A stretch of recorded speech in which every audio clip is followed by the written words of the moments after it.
There are moments when the noise just stops. Not because the critics suddenly became intelligent, that would require medical intervention on a scale even the World Health Organization might struggle to manage, but because reality becomes too obvious to deny. And this week, reality walked straight into Geneva wearing elegance, confidence, and international credibility. Because Meghan, Duchess of Sussex, was honored at the World Health Organization, the WHO.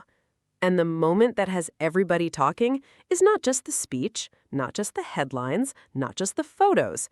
It's the vest, that WHO field vest, presented personally by Dr. Tedros Adhanom Ghebreyesus himself as a gesture recognizing Meghan's commitment to promoting and protecting people's health. Now, let's pause there because the internet moves too fast and people miss the significance of things. That vest is not merch. It is not a cute souvenir. It is not a participation ribbon. That vest represents frontline humanitarian work, crisis response, public health missions, service in dangerous and vulnerable communities, real-world impact.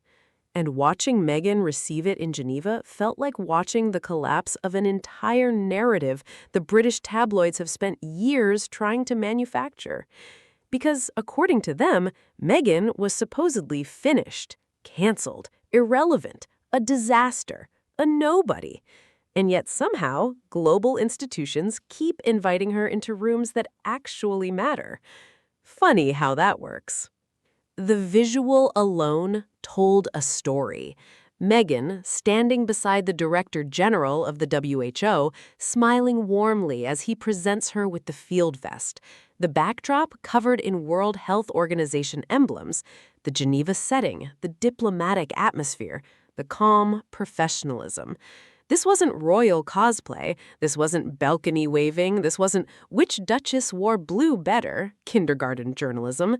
This was international legitimacy. And Meghan looked completely at home there. That's the part that rattles people the most. Because for years, critics tried to frame her as someone chasing status. But what happens when the status starts chasing her? What happens when major global organizations openly acknowledge her advocacy work? Suddenly, the old attacks start sounding ridiculous. She just wants attention. Well, yes, Brenda, public advocacy tends to involve being visible. Martin Luther King Jr. was not conducting speeches through interpretive shadow puppets behind a curtain. The entire purpose of advocacy is visibility, and Meghan understands modern visibility better than almost anybody. That's why people pay attention when she speaks. That's why conversations trend globally after her appearances. That's why brands sell out overnight. That's why entire newsrooms develop stress-induced facial twitches every time she enters a building. But here's what really makes this moment important. Meghan wasn't being recognized for fashion or gossip or celebrity culture. She was being recognized for her work around health and online safety. And that matters deeply because the modern internet is not just messy, it's dangerous. Children are being exposed to harmful content younger than ever. Young girls are drowning in toxic comparison culture. Bullying has become industrialized. Conspiracy theories spread faster than truth. And social media algorithms often reward outrage over humanity. Meghan has spoken repeatedly about protecting children online and creating healthier digital environments. That issue is no longer niche. It is global public health territory now. Mental health, online abuse, digital exploitation, isolation, anxiety among young people. This is not celebrity activism. This is one of the defining issues of modern society. And seeing the WHO acknowledge that work signals something important. People in serious institutions are taking these conversations seriously. Meanwhile, certain UK commentators are still writing articles about jam jars, like medieval villagers discovering seasoning for the first time. Imagine dedicating your life to screaming about a woman's Instagram while international organizations are discussing public health with her. That level of career humiliation should qualify for compensation. And let's talk about Meghan herself for a second. Because something has changed over the last year. She looks lighter, more centered, and honestly, that probably terrifies her critics more than anything else. People expected Meghan to disappear. They expected her to crumble under pressure, to retreat, to become bitter, to spend the rest of her life explaining herself to people who never intended to understand her anyway. Instead, she built a different lane entirely, not palace-dependent, not UK media approved, not based on old royal structures. Global, modern, flexible, independent. And moments like Geneva prove that strategy is working. Because whether people like it or not, Meghan Sussex has become an international figure outside the monarchy. That is the reality now. The palace machine can brief against her all it wants. The tabloids can publish daily meltdowns. Royal commentators can continue aging in dog years every time she trends. But they cannot stop rooms like this from happening. They cannot stop global institutions from recognizing her. And that loss of control drives them insane. What I loved most about the vest presentation was the sincerity. Dr. Tedros's wording wasn't cold or formal. It felt respectful, warm, intentional. Delighted to present Meghan, the Duchess of Sussex, with the WHO field vest as a gesture of my regard for her commitment to promoting and protecting people's health. Read that carefully. Gesture of my regard. That is personal respect, not transactional networking, not PR fluff. Respect. And honestly, Meghan has earned that respect. People love pretending her humanitarian work started after she married Harry because they refuse to do basic research. Humanity's greatest enemy continues to be Google, apparently. But Meghan was advocating for women and girls long before royal titles entered the picture. She was speaking about gender equality as a child, working with global organizations, supporting women's initiatives, traveling for humanitarian causes. The difference now is visibility. The world pays more attention. And yes, some people resent that attention because they believe only certain kinds of women deserve global platforms. Women who stay quiet, women who smile politely, women who never disrupt old hierarchies, women who understand their place. Meghan has never fit comfortably inside those expectations. That's exactly why she remains culturally powerful. Also, can we appreciate how effortlessly she navigates these international spaces? Because diplomacy is an art form. You have to project warmth without oversharing, confidence without arrogance, authority without stiffness, and Meghan genuinely excels at that environment. The posture, the eye contact, the composure, the elegance. Everything about the moment communicated seriousness. No chaos, no desperation, no trying too hard.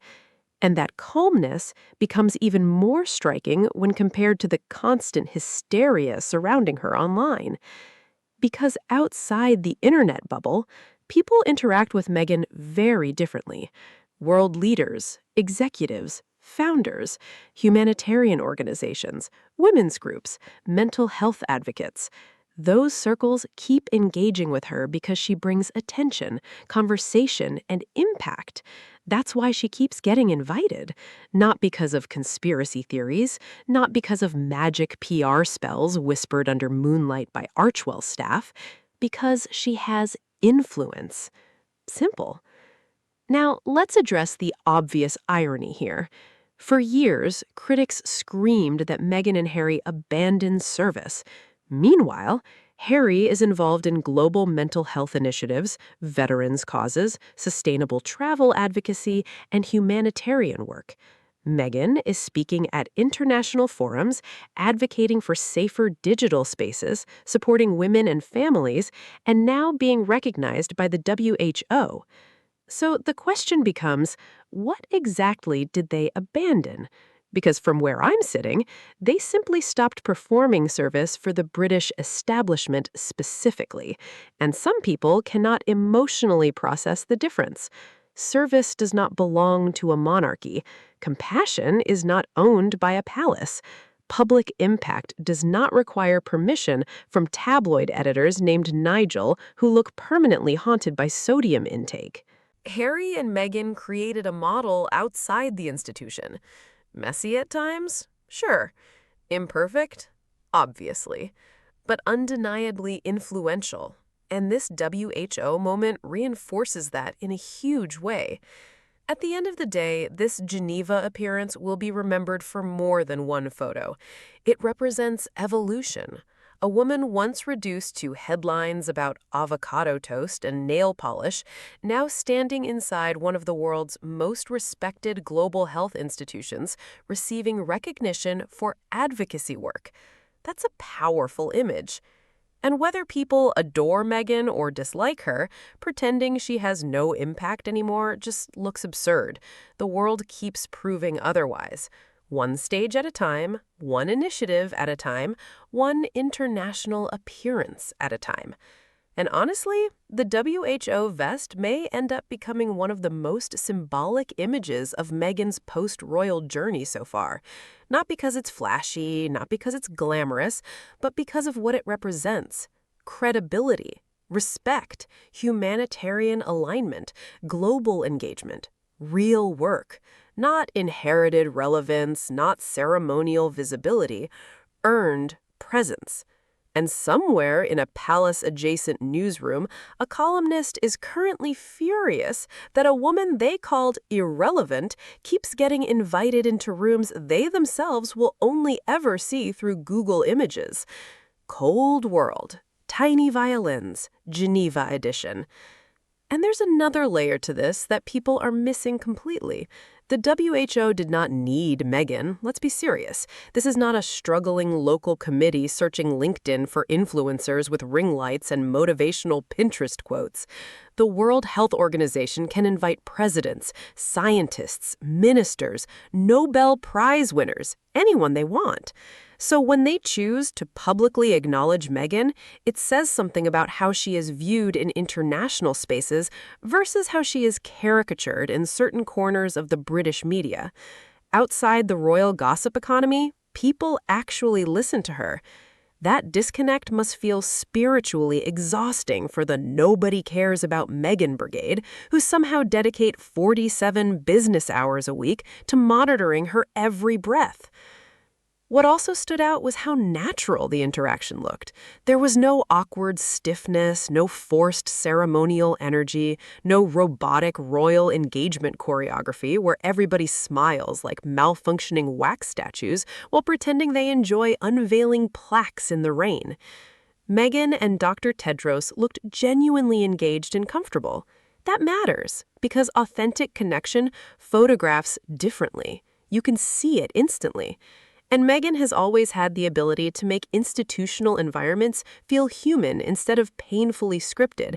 It's part of why audiences connect with her globally, even when critics desperately try to flatten her into some cartoon villain invented by tabloid columnists surviving entirely on bitterness and lunch wine. And honestly, this moment also symbolized freedom. Not the dramatic movie kind where orchestral music swells and doves fly across the sky for tax reasons. Real freedom, the kind that comes from defining your own work and identity outside inherited systems. Meghan walked away from an institution where she was constantly scrutinized for existing too confidently, and now she's building relationships with global organizations on her own terms. That's significant, because whether people admit it or not, many women saw themselves in that journey, being underestimated, being over-criticized, being expected to shrink themselves to make other people comfortable.